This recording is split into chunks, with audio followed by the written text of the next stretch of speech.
What's up, YouTube family? My name is Shaka Shabazz, and this is African-American-Made.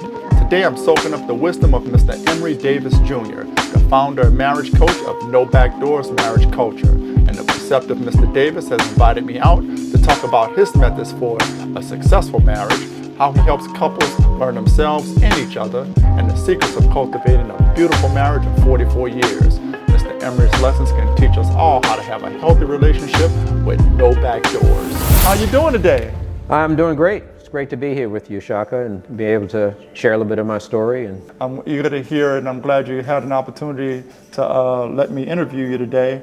You are the owner and founder of No Backdoors Marriage Culture. Yes, sir. You're a relationship coach? Yes, sir, I am. Great. Why don't you tell us a little bit about yourself before we get started? Okay.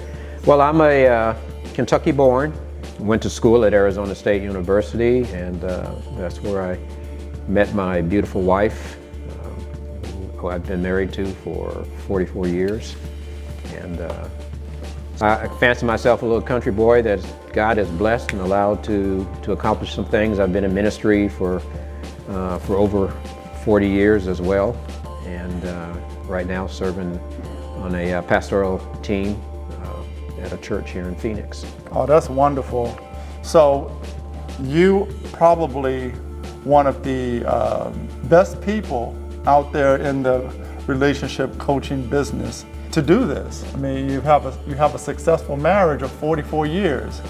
Well, I tell you, a lot of the principles and perspectives that I share with couples comes out of the 44 years that my wife Layla and I have spent together.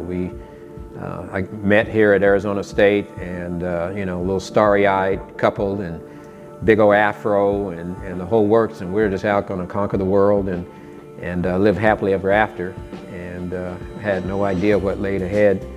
And so yeah, a lot of what I share, and my wife, and she's part of my work as well. We share out of our own story. We're very real, very authentic. We've just learned to forgive, and our biggest joy is to pay it forward, to be able to share what we've learned with other couples. Okay, well, that's beautiful, because it seems like with the marriage rate on a decline and the divorce rate is increasing, we definitely could use some help in the culture there with some insights that you may be able to give. I know every person is different, but definitely you've done something successful, and as you stated, no marriage is perfect. Talk to me a little bit about Progressive Relationship Development Matrix. Well, the relationship matrix that we set up is basically founded on, first of all, what we were inspired with when the night that I proposed to my wife.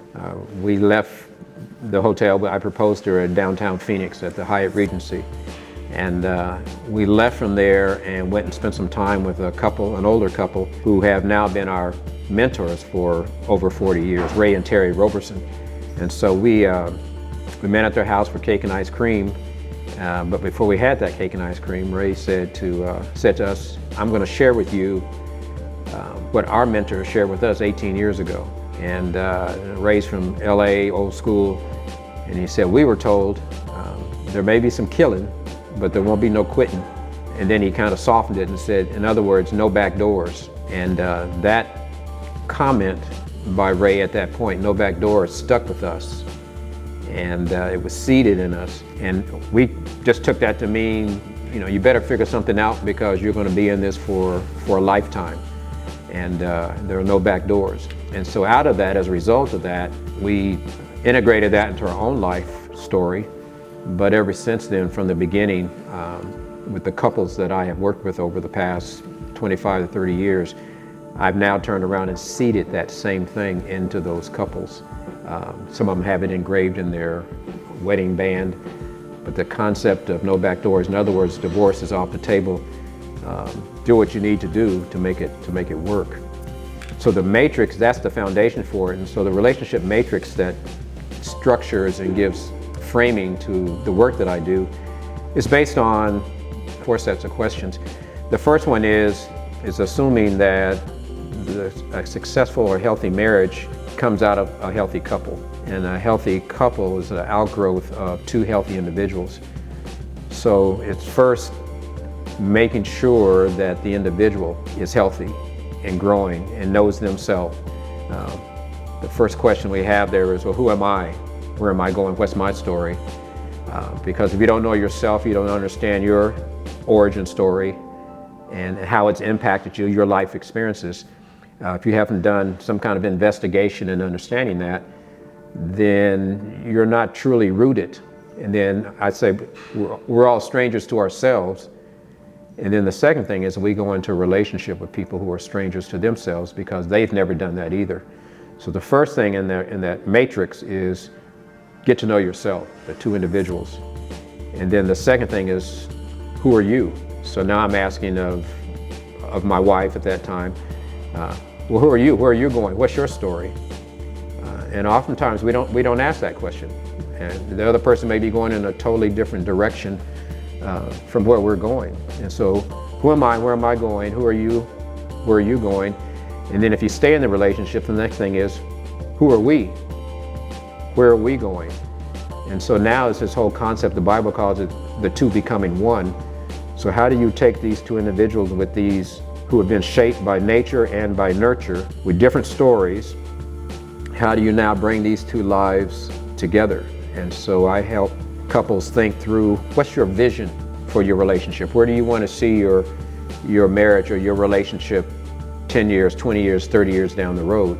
Now, is that something that has to be revisited from time to time? Yes, it is. That's my next point. The next point is the strategy. Okay, that's your vision, that's where you want to go. But what's your strategy to get there? It's a funny kind of thing.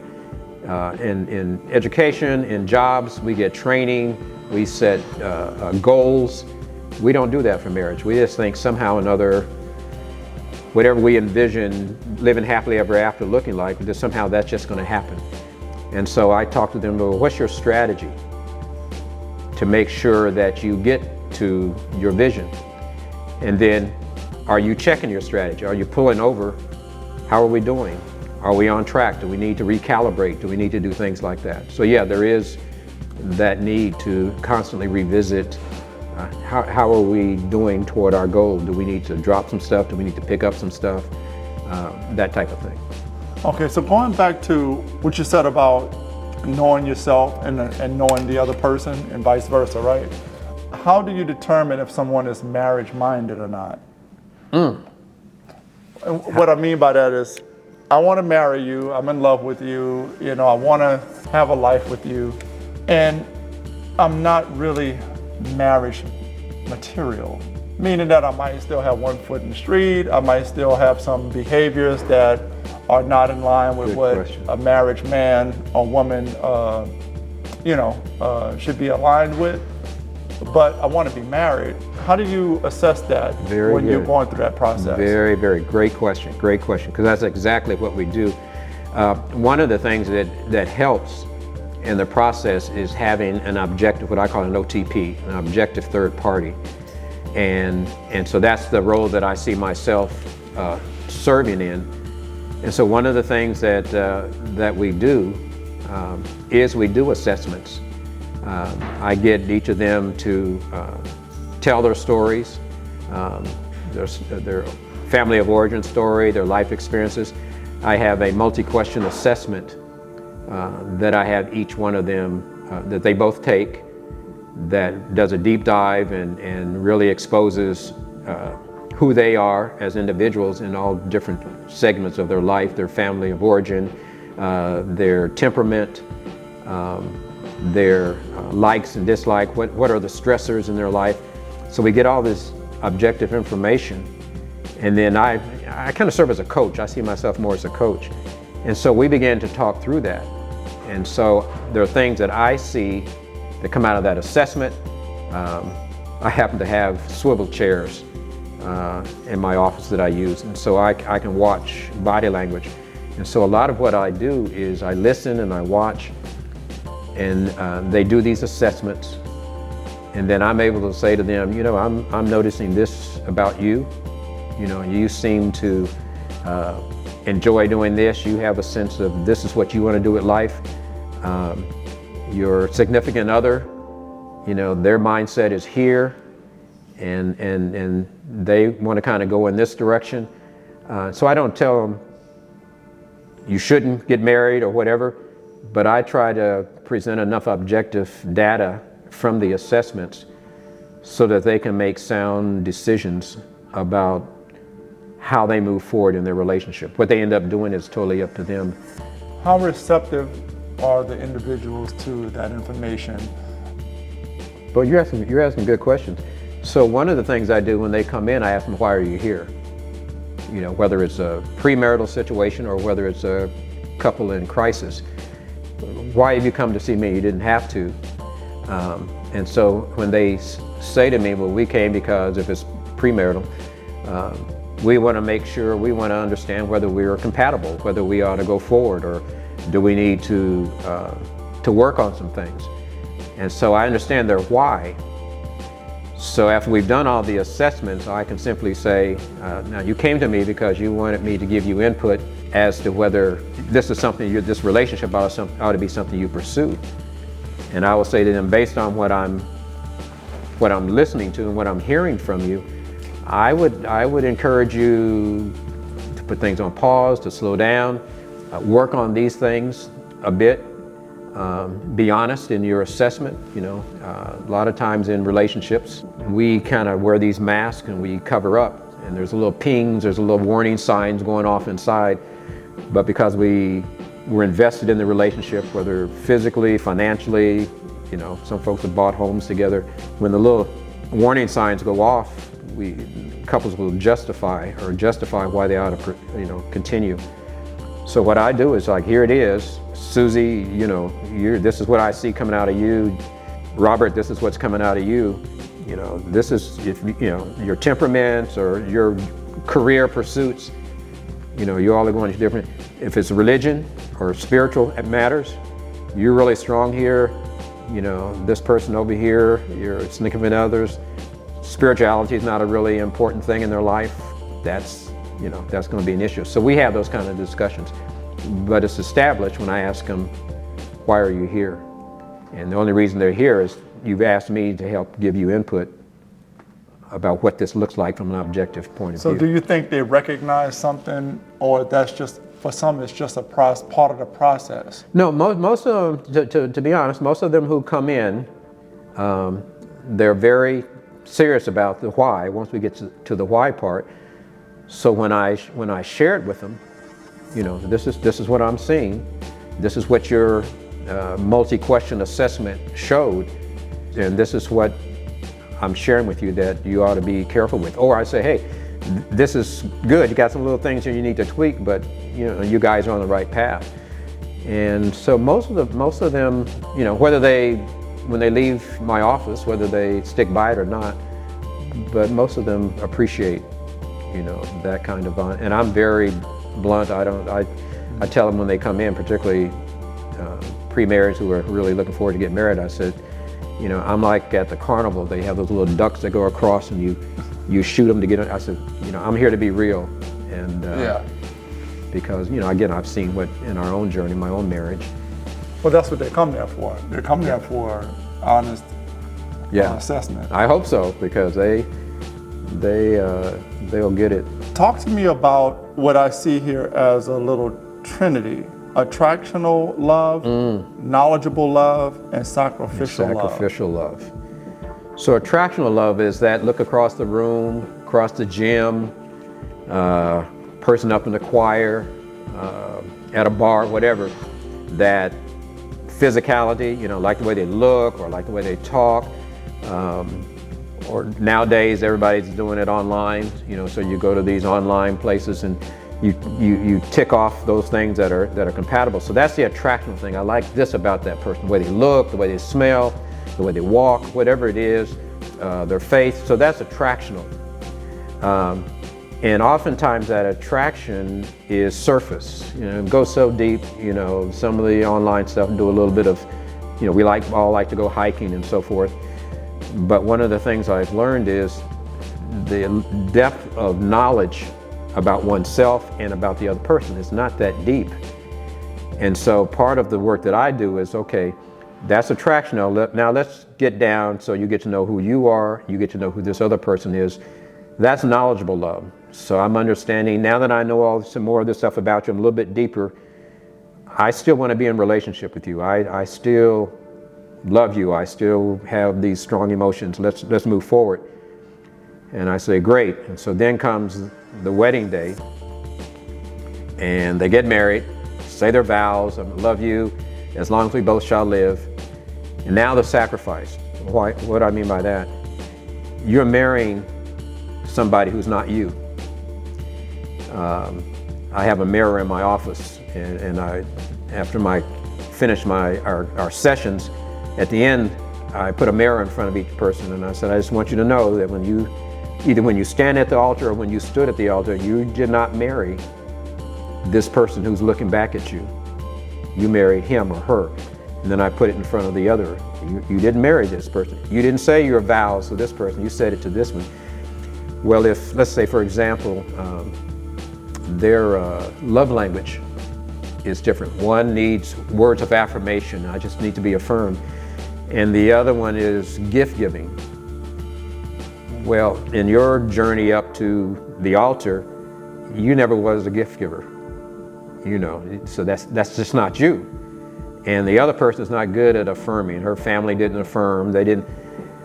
And so now, for the rest of your life, even though you're not into giving gifts, you married somebody where gifts is a demonstration that you love me. You married somebody where words of affirmation, boy, I really appreciate that. I like the way you did that. That said, that breathes oxygen into them. And you say, well, I'm not an affirmer. Well, that's too bad. So the rest of your life is the sacrifice that you have to make, the humility that you have to, because you said that you love this person. And that love says, I've got to figure out a way to affirm. I've got to figure out a way to give gifts, because this is what my boo feels love by getting. And so that's what I mean by attractional, across the room, knowledge, I'm getting to know you, we're getting to know each other. Sacrifices, you might have to love outside your comfort zone. Why do people mate with people that don't give them what they're looking for in some of those things? Like, we talk about a love language. There are 5 love languages, right? 5. Yep. I know there are tons of other things, but it's probably summed up in the 5 love languages, right? Why do people choose mates that don't offer what they're looking for? Good questions. For any variety of reasons. Loneliness, something they missed from mom and dad, if mom and dad were not there. Being rejected, being on the outside in terms of friends and relationships as a kid in junior high and high school. There's all kinds of things that, there used to be a song called Looking for Love in all the Wrong Places, that they're trying to fill something there, a void there, an emptiness there, something that they missed. If you had somebody who was not attractional in school coming up, and you got somebody that's paying attention to them, that attention feeds them. It breathes life into them. So this person is not, he's not a gift giver, she's not a hugger, she's not an affectionate woman, but she does other things that satisfy me. But the things I really crave, the things I really want, I'm not going to get from that person. Yeah. But what happens, and this was true with my wife and I, you don't understand that dynamic and that connection from the jump. So your relationship, again, it's on that attractional part, and mom and dad or friends are saying, boy, y'all make a great couple, and all this kind of stuff. So you're not thinking at that level, and that's what I'm saying, you haven't done that personal investigation, that individual investigation of understanding, well, what is my love language? What is some variation of the 4 temperaments? you know, what was I missing? What did I miss in my family coming up? What those things have not been investigated.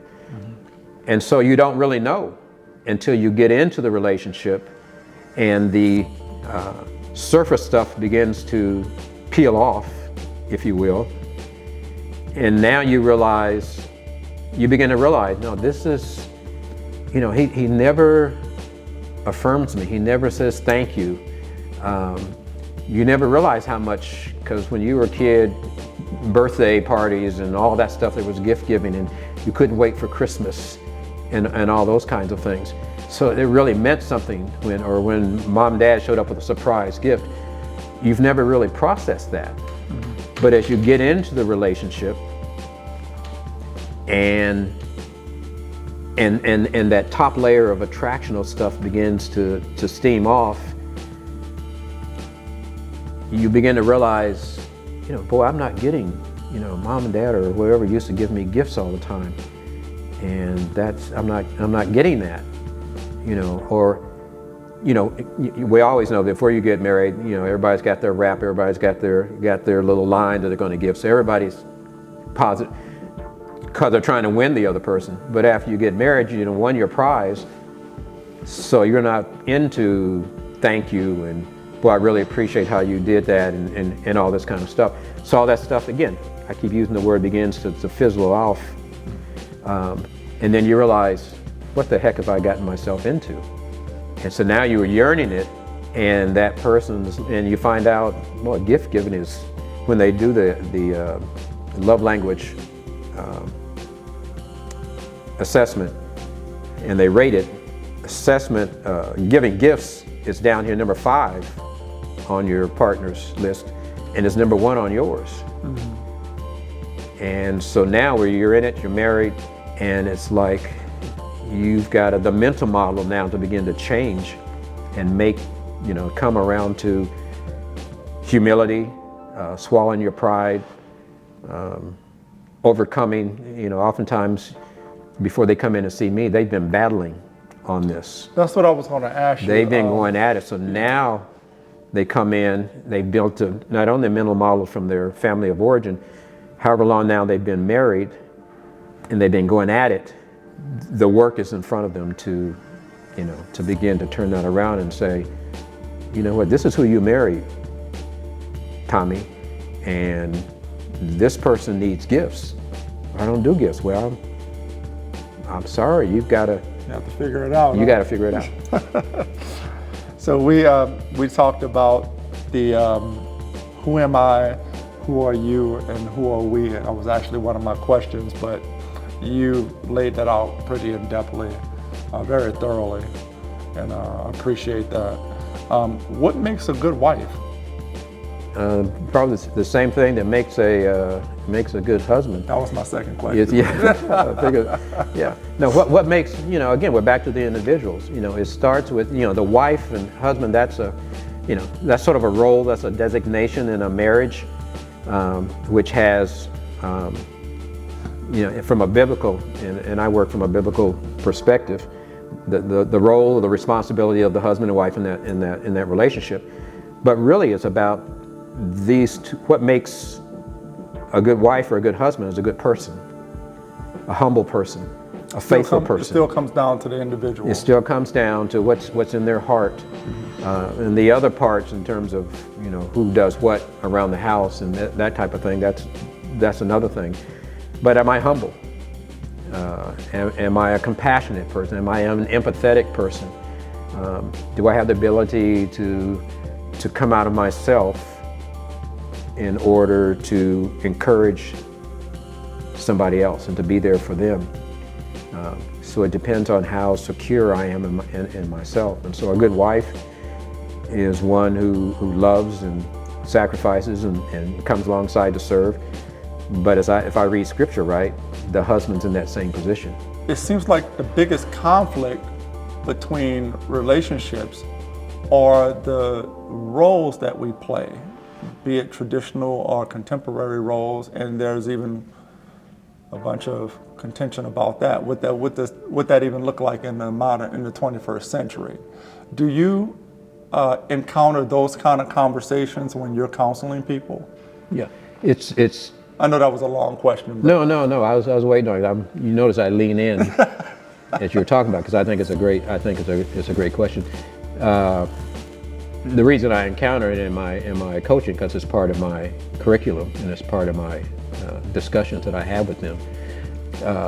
But I want to say this in response to your general questions about roles and the biblical framing for that.